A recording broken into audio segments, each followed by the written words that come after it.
Tonight, allegations of sexual misconduct at Buffalo's prestigious Nichols School are coming out after the school released a 91-page report of an independent investigation. The report cites 10 former faculty members that had inappropriate relationships with students, some of which were sexual in nature.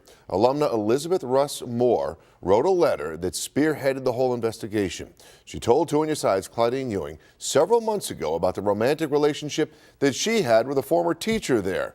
One of her classmates spoke by phone with us earlier today about how they confronted school officials way back in the 1990s and nothing was done. Things aren't going to change until people who are part of institutions own their guilt. The report also found that the inappropriate relationships happened over a period ranging from the 1960s to the mid-2000s.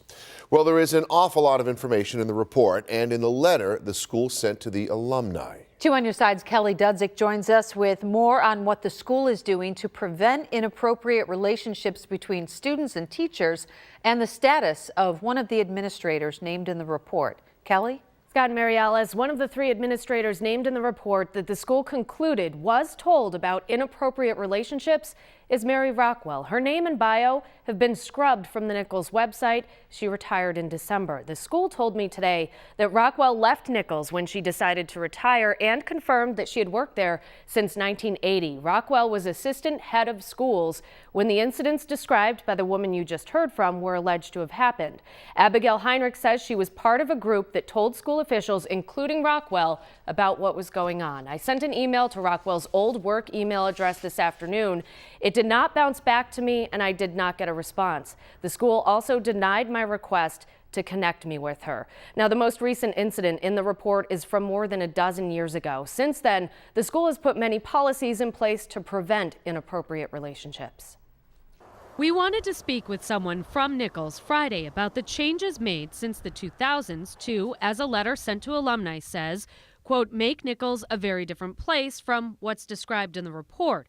But a spokesperson told us the school is letting the press release and report speak for themselves. My colleague Erica Brecker contacted a majority of the members of the school's Board of Trustees, and those she reached were not willing to be interviewed for our story.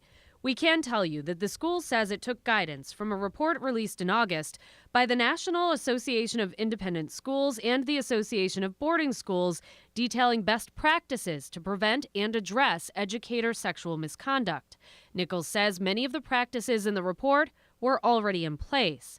The school also says it's had an on-campus licensed mental health counselor since 2013, and it brought experts in last fall to train faculty in how to better serve students as mentors and advisors. Students also begin wellness classes in 5th grade where relationship topics are discussed, including the power dynamics of teachers, coaches, and students. All students are also assigned to advisory groups that meet weekly.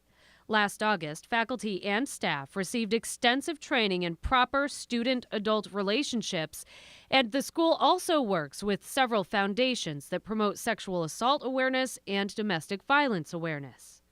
This is a story we will continue to follow up on. We have the entire independent investigation report up right now on WGRZ.com. Kelly Dudzik, Channel 2 News.